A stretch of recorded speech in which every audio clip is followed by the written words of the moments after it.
Yo, what's good YouTube? It's Coach Sam. Today I'm going to be breaking down all of the 7 new dynamic duos we got yesterday in the new All-Star Festival event.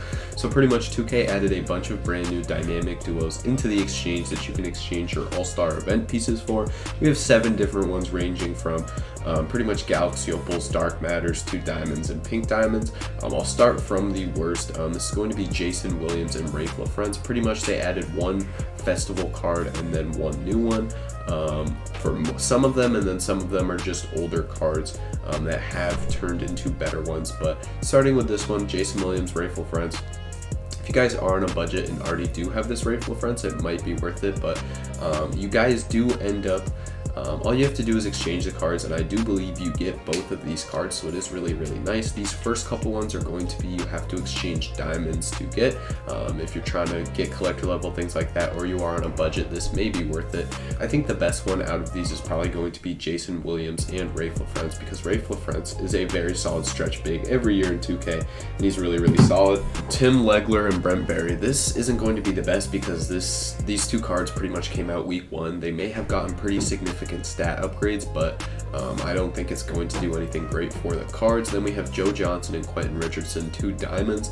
I mean, this might be okay, but both don't have the greatest SIGs or the best jumpers, but they will be solid. And then you have Cedric Ceballos and Craig Hodges. Craig Hodges is a bit undersized than Cedric Ceballos. Like I said, most of these cards are pretty old.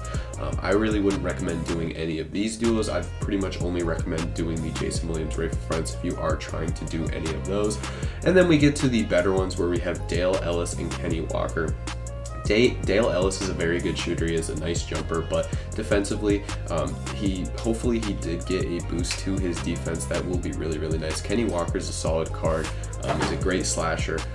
And is going to be elite at getting to the rim. You have to exchange 3 Pink Diamond event cards, and I don't know if that's going to be worth it because you can get Dwight Howard, Glenn Rice, who I do think are better options than both of these cards, so I don't think this is going to be worth it either. I think you're better off getting Dwight Howard and Glenn Rice instead.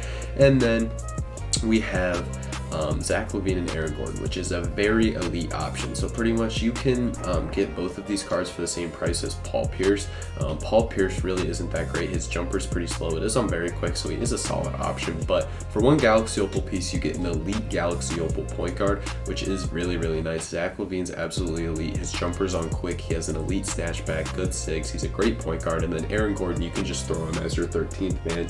You don't have to run him necessarily, but if you are on a budget, it's going to be very nice. What I would recommend doing is if you do have, if you guys end up playing King of the Court today, or if you did, this will probably come out after, but you get a Dark Matter event piece, so you can end up getting that dynamic duo and something else along the way, which is really nice. So I would definitely say that this one's worth it for you, for those of you who do need a point guard or a small forward. It's going to do really good things for both of them, and Zach LaVine's definitely an elite point guard. And then the final duo is going to be Mark Price and Isaiah Ryder. Mark Price, I'll take a look at his card. I'm not sure how tall he is. That's going to be a big factor for this card. Mark Price is a 6-foot point guard, so keep that in mind. He is a bit undersized, has great stats though, 98 3 ball, cannot dunk the ball whatsoever though.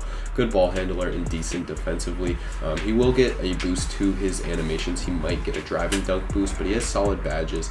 And then Isaiah Ryder's just a solid card, really nothing crazy. He's an older card for sure, but I don't think this duo is going to be worth it because Mark Price is a 6-foot point guard. You're going to be able to get mashed. I think you're better off going for different players like Zach LaVine pretty much. Plus, in order to get this duo, you have to exchange a Dark Matter event card, and with the Dark Matter event card, you can get Zach LaVine, who is going to be a better point guard than Mark Price, and then Isaiah Ryder is not going to play for anybody, so I really don't think that's worth it. I think pretty much the only duo that's going to be worth it is going to be this Zach LaVine and Aaron Gordon, because Zach LaVine's an elite point guard, and Aaron Gordon is not a bad option for budget players, but Zach LaVine's going to be able to play on a lot of people's squads, and if you do have a spare Galaxy Opal piece at the end of the event, or if you are on a budget and you're trying to build a God squad, I would definitely recommend taking Zach LaVine. And yeah, with that being said, if this video was helpful or you guys found it entertaining, leave a like and subscribe. I'm on the road to 2,000 subscribers, and any support is greatly appreciated.